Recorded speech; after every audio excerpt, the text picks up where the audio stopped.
माय माऊली नमस्कार. विविध ग्रंथातील एक महान ग्रंथ श्रीमद भागवत कथासार अभिवाचन करत आहे. तृतीय स्कंद भाग 6 मैत्रेय विदुर संवाद. प्रथम श्री वेदव्यासांना नमस्कार करून प्रारंभ करते.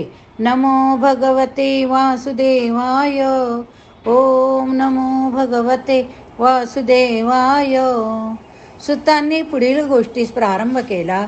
शौनिकासह अनेक तापसी मुनी साधक त्यांची गोष्ट श्रवण करण्यासाठी जमले होते. दूरदूरच्या आश्रमात रात्रीच दूत रवाना झाले होते. कथा श्रवणासाठी आणखी श्रोते येत होते. ऋषीजन हो सुतांनी सभोवार पाहून अभिवादन करीत स्थानपन्न होऊन कथेला प्रारंभ केला. शुक परीक्षित संवाद ऐका. आता मी विदुराची उद्धवाची भेट वर्णन करणार आहे आणि मग मैत्रेय ऋषींची विदुराची भेटही वर्णन करणार. मैत्रेय विदुर संवाद कल्याणकारक आहे. परीक्षिताला दुसऱ्या दिवशी शुकदेव म्हणाले, धृतराष्ट्राला विदुराने असा उपदेश केला की त्याने पांडवांना त्यांच्या वाट्याचे राज्य द्यावे, कुलनाश टाळावा. पण त्यांचा उपदेश कौरवांना मानवला नाही. दुर्योधनाने तर त्याला राज्य सोडून जा असे सांगितले. काय सांगितले? राज्य सोडून जा. विदुराच्या मनावर फार मोठा आघात झाला. तो खरोखरच कौरवांचे हस्तिनापूर सोडून निघाला. पुण्य लाभासाठी अनेक तीर्थस्थानात तो एकटाच जात होता. जगाची लोकांची परिस्थिती पाहत होता, चिंतन करीत होता, वाटा अधर्म पाहत होता, विषमन्न होत होता. पुष्कळ दिवस गेले, महिने गेले. कौरव पांडवांचे युद्ध झाले. मोठा संहार झाला. विदुराला दुरून त्या वार्ता कर्णोपकर्णी कळत होत्या. अशाच प्रवासात यमुना नदीच्या तीरावर श्रीकृष्णाचा परमभक्त उद्धव त्याला भेटला. ज्यावेळेस आपण कथा ऐकतो त्यावेळेस जर डोळ्यासमोर आपण वर्णन आणलंय तर नक्कीच आपल्याला हुबेहूब वर्णन दिसतंय आणि मनातून एक वेगळाच आनंद भाव उद्भवतो. पाहताच विदुराला विषादातही आनंद झाला. सौजनशील, सत्वशील, शांत स्वभावाचा उद्धव, कृष्णासारखा सुंदर, कृष्णस्मरणात दंग, मन प्रसन्न करणारी त्याची मूर्ती पाहून विदुराला आनंद वाटला. कितीतरी गोष्टी बोलाव्या, विचाराव्या अशी उत्कंठा लागली. त्याने सर्वांची चौकशी केली. एकामागून एक प्रश्नांची सरबतीच केली. पांडवांची माहिती विचारली, यादवांची विचारली, कृष्णाची विचारली. कृष्णाच्या विरहामुळे उद्धव आधीच व्याकुळ झाला होता. कृष्णाची चौकशी करताच उद्धवास पुन्हा शोकाचा उमाळा आला. यदुकुळात कृष्णाचा जन्म झाल्यापासूनच्या अनेक गोष्टी त्याला आठवू लागल्या. विदुरासमोर त्याने कृष्णाचे बालपणापासूनचे पराक्रम वर्णन केले.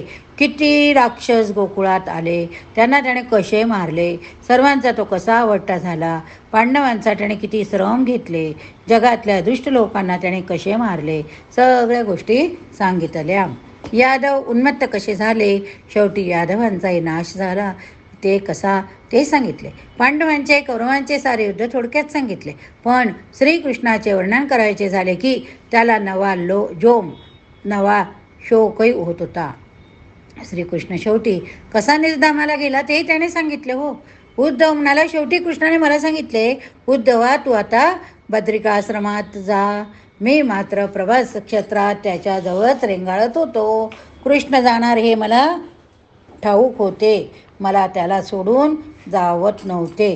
कृष्णाने म्हटले, उद्धवा माझ्याजवळ राहायचे तुला वाटते, पण यादवासकट मी गेल्यावर काय? माझे ज्ञान लोकांना सांगायला तू मागे राहा. मी तुला सगळे ज्ञान सांगून ठेवतो. तू बद्रिकाश्रमात जा, तेथे राहा. यादव गेले तरी तू राहशील. विदुराला अशा प्रकारे सांगता उद्धवाने आधी आपले मन आवरले, मग अश्रू पुसले.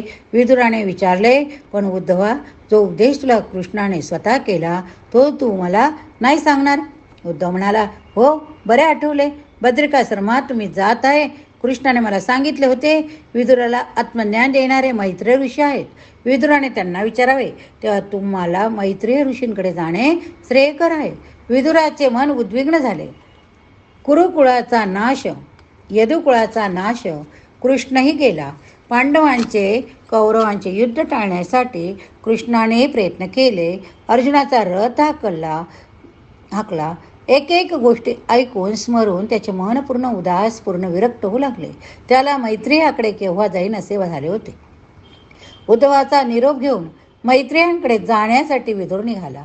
मैत्रेय भगवान त्याला त्यांची मूर्ती आठवली. अत्यंत ज्ञानी, सोज्वळ, शांत मुद्रा, खांद्यावरून रुळणारा पिंगट सोनेरी मऊ मऊ केशसंभार, छातीवर रुळणारी दाढी, नेत्रनील कमलाच्या पाकळ्यांसारखी सभोवती खेळणारी दिव्य प्रभा, शुद्ध अंतकरण, मृदू संभाषण, तपस्वी असूनही विलक्षण प्रमाणबद्ध सुंदर शरीर, जगताला श्रीकृष्णाच्या ज्ञानाचे दान करण्यासाठी कलियुगात जे मुख्य अधिकार राहणार त्यात उद्धव, मैत्रेय, सनकादिक, भृगू.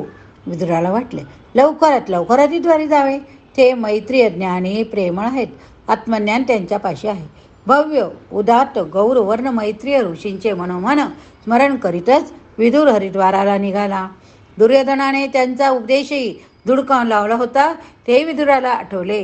शुक परीक्षितला सांगत होते तोच हा सर्व इतिहास शौनकासहित ऋषींच्या मेळाव्यात सूत सांगत होते. शुकदेव पुढे म्हणाले, परीक्षिता, मैत्रेय हरिद्वारी राहतात. विदुर हरिद्वारी गेला तो त्यांच्या पवित्र आश्रमी गेला. विदुराचे त्यांनी प्रेमाने स्वागत केले. विदुर का आलेला ते त्यांनी ओळखले होतेच. विदुराने उचित रीतीने त्यांना आत्मज्ञानविषयक प्रश्न विचारले. तो म्हणाला, भगवान, जगात लोक सुखप्राप्तीसाठी धडपडत असतात, पण त्यांचे दुःख दूर होत नाही. कायम सुख मिळत नाही, दुःखातच भर पडते. शांती सुख कशाने मिळेल? भगवंताने अवतार घेऊन ज्या पराक्रमाच्या गोष्टी केल्या त्यांचे स्मरण करता करता संसारातले लक्षच उडून जाते. ते ज्यांना कळत नाही ते अलौकिक गोष्टीतच रमलेले असतात. मोक्षाचे साधन कोणते? सृष्टी निर्माण कशी झाली? रामकृष्ण आदी अवतारांचे कार्य कसे झाले? परम कल्याण कोणते? मैत्रेय म्हणाले, श्रीकृष्णाने निजधामाला जाण्यापूर्वी मला सांगितले होते, हस्तिनापूर सोडून विदुर तीर्थयात्रा करीत आहे. त्यांचे मन उदास झाले. तो साक्षात यमधर्मच. त्याला आत्मविषयक ज्ञानाची या जन्मातील जिज्ञासा लागलेली. मैत्रेया, तुम्ही माझ्याशी एकरूपच आहात. पुढे तर धर्मरक्षणाचे कार्य तुम्ही मोठ्या प्रमाणावर करणार आहात. विदुराला तुम्ही उपदेश करा, तो मग हस्तिनापुराला परत जाईल. धृतराष्ट्र, गांधारी, कुंती यासे पुन्हा परिवर्जा स्वीकारील. योग्य वेळी त्यांच्या मूळ स्थानाला योगाने देह सोडून जाईल. तेव्हा हे विदुरा, श्रीकृष्णाचे स्मरण करून मी तुला मुख्य सृष्टीक्रम तत्वाचा निवाडा सांगतो. विदुराला आनंद झाला. मैत्रेयांची योग्यता तो जाणून होता. आपण यमधर्म आहोत या सत्य गोष्टीचे मैत्रेयांनी त्याला स्मरण करून दिले. गुरुचे हे कार्यच असते. त्याने पुन्हा एकदा नमन केले. श्रावणोत्सुक होऊन तो त्या महर्षी समोर बसला. सृष्टीच्या आधी एकमेव परमात्माच होता. तेथे पाहणारा कोणी नव्हता. दृश्य जगतही नव्हते. त्याने मन, अहंकार, पंचभूते, पंचतन्मात्रा, मनास 11 इंद्रिय अशी सृष्टी निर्माण केली. पण त्यांच्या परस्परांशी संबंध येईना. संघटित सुव्यवस्थित सृष्टीच मिळेना. तेव्हा परमात्म्याने त्या तत्वांच्या समुच्चयात स्वतःच प्रविष्ट होऊन सचेतन असा विराट पुरुष उत्पन्न केला. मैत्रेय सांगत होते, विदुराने विचारले, पण जो स्वभावता एकमेव आहे, निर्गुण आहे, निराकार आहे, तो परमात्मा लिहिलेने तरी इच्छा धरतो, गुणांच्या अधीन होतो, हे कसे? मैत्रेय म्हणाले, जो परमात्मा नित्य मुक्त बंधरहित आहे तो भानला गेलेसा दिसतो. पाण्यात चंद्राचे प्रतिबिंब पडते. पाणी हलले की प्रतिबिंब हलते, पण चंद्र हलतो का? तसेच परम आत्मस्वरूप राहते. मायेच्या गुणाबरोबरीने ते प्रतीत होते तेव्हा ते बद्ध वाटते. परमेश्वराची लीला तर हीच आहे. पण परमात्मा स्वरूपाचीच भक्ती उत्पन्न झाली की भेदभाव नाहीसा होत जातो. क्लेश होतात. ते जीवाला मायेमुळे मी व माझे म्हटल्यामुळे होतात. विदुर म्हणाला, हा संशय आता मिटला. हा संशय आता फिटला. आत्मरूपालाच वेदांनी आदिस्वरूप म्हटलेले, तर आता ह्या आदिपुरुषाच्या ब्रह्मदेव अगदी विभूती मला सांगा. मैत्रेयांनी त्यानंतर शेषशाही विष्णूच्या नाभी कमळातून ब्रह्मदेव निर्माण झाला ते सांगितले. ब्रह्मदेवाने आधी कमळाचा आरंभ शोधण्याचा प्रयत्न केला, पण त्याला कमळाच्या देठातून मूळस्थानापर्यंत जाता येईना. तो कमळात बसून तप करू लागला. त्याला त्यानंतर 10 शस्त्रफणा असलेल्या अनंत स्वरूप शेषावर भगवान विष्णू एकटेच पौडलेले दिसले. त्यावेळी कमळ, जळ, वायू, आकाश आपले 4 मुखे असलेले शरीर एवढेच ब्रह्मदेवाच्या दृष्टीस पडले. सृष्टी लोकरचना करावी अशी त्यांची इच्छा झाली.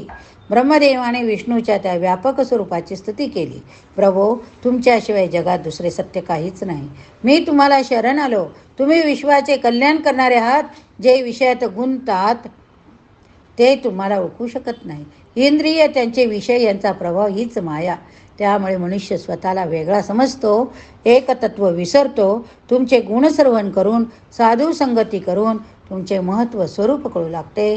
तुम्हीच प्राणीमात्रात आत्मरूपाने राहता. तुमची भक्ती करून तुम्हाला प्रसन्न करून घेणे हेच मनुष्याचे परम कर्तव्य आहे. जगाची उत्पत्ती व संहार ही तुमची लीलाच आहे. प्राण जाताना तुमचे स्मरण केले तर ब्रह्मपद प्राप्त होते. तुम्ही नित्य आहात, जन्माला येता असे प्रमाणे वाटते, पण खरे अजन्मच आहात. तुम्हीच मृत्यू काल आहात. तुम्ही विश्वाचे एकमेव मित्र आहात. भक्तांची इच्छा पूर्ण करणारे तुम्ही कल्पतरू आहात. तुम्हाला मी पुन्हा पुन्हा नमस्कार करतो. ब्रह्मदेवाची स्तुती ऐकून विष्णू भगवान म्हणाले, हे वेद गर्भा, विषाद करू नको. सृष्टीची रचना करण्यास तयार हो. पुन्हा तप कर, भगवत तत्वाचे ध्यान कर. तू मला सर्व जीवमात्रात पहा. तुलाही तसेच सर्वत्र पहा. काष्टात अग्नी लपलेला असतो, तो ज्याप्रमाणे असतो तसाच मी सर्व प्राणीमात्रात चराचरात आहे. सर्व साधनांचे फळ हा माझ्याच प्रसाद असतो. मी जगातील प्रत्येकाचा आत्मा, आत्म्याचाही आत्मा, अत्यंत प्रिय, प्रेममय, प्रेमसाध्यच असे ध्यान कर. सृष्टी निर्माण कर. विष्णूचे ते केवळ स्वरूपही अंतर्धान पावले. ब्रह्मदेवाला सृष्टीची निर्मिती करण्याची प्रेरणा मिळाली. त्याने स्वर्गलोक, भूरलोक, भूलोक निर्माण केले. मैत्रेय विदुराला पुढे सांगू लागले, विदुरा, ब्रह्मदेवाने नवविध सृष्टी निर्माण केली. तीत महत्त्व, अहंकार, भूतसर्ग हे 3 भाग, इंद्रिय, ज्ञान, क्रिया, शक्ती संपन्न, सात्विक अहंकारने युक्त अशा इंद्रिय, देवता, मन, विद्या असे 3 भाग, वनस्पती, पशु, पक्षी, मनुष्य असे 3 भाग मिळून 9 प्रकारची सृष्टी. त्यापेक्षा 10वी सृष्टी म्हणजे देवता, प्रेत, पितृगण, असुर. सूक्ष्म लोकातच फक्त त्यांचे जीवन असते असे यांचे आहे. मनावर 5 प्रकारची आवरणे पडतात. सृष्टीच्या आरंभी ब्रह्मदेवाला असे दिसले की अज्ञानाच्या ह्या 5 वृत्ती आहेत. अविद्या म्हणजे न कळणे, अस्मिता म्हणजे मी वेगळा आहे असे वाटणे, राग म्हणजे आवड, आसक्ती, द्वेष म्हणजे तिरस्कार, क्रोध, नावड, अभिनिवेश म्हणजे देह हाच मीच आहे असे समजणे. या अज्ञानातून मन प्रसन्न करून ब्रह्मदेवाने पुन्हा नवीन सृष्टी निर्माण केली. तीत सनकादी 4 कुमार निर्माण झाले. ते सृष्टीच्या उत्पत्तीत लक्ष घालतात. ते निवृत्तीचे मोक्ष मार्गाचे अधिकारी. ब्रह्मदेवाला त्यामुळे क्षोम झाला. त्यातून भव नावाचा पुत्र उत्पन्न झाला. त्याने उत्पन्न होताच रडायला सुरुवात केली. ब्रह्मदेवाने त्याचे रुद्र असे नाव ठेवले. तसेच त्याचे 11 रुद्रनामे, त्याच्या 11 शक्ती निर्माण केल्या. त्याला सृष्टी उत्पन्न करण्याची आज्ञा केली. त्याने नाना प्रकारची भूतपिशाचे निर्मिती भक्त केली. ब्रह्मदेवाने सृष्टी थांबविण्यास त्याला सांगितले. चांगली प्रजा निर्माण करण्यासाठी रुद्राला अधिक तप करायला सांगितले. रुद्र तेव्हापासून उत्कृष्टते ते कसे निर्माण करावे याचे ध्यान करीत राहिला. जे जे हिनकस असेल ते व्यवस्थावस्थेतून विलय करून स्वरूप आवरून घेतलेले करू लागला. ब्रह्मदेवाच्या सृजन कार्याला संहाराची अशी जोड मिळाली. त्यानंतर ब्रह्मदेवाने मरीची, अत्री, अंगिरा, पुलस्य, पुलत, ऋतू, वशिष्ठ, दक्ष, नारद असे 10 पुत्र निर्माण केले.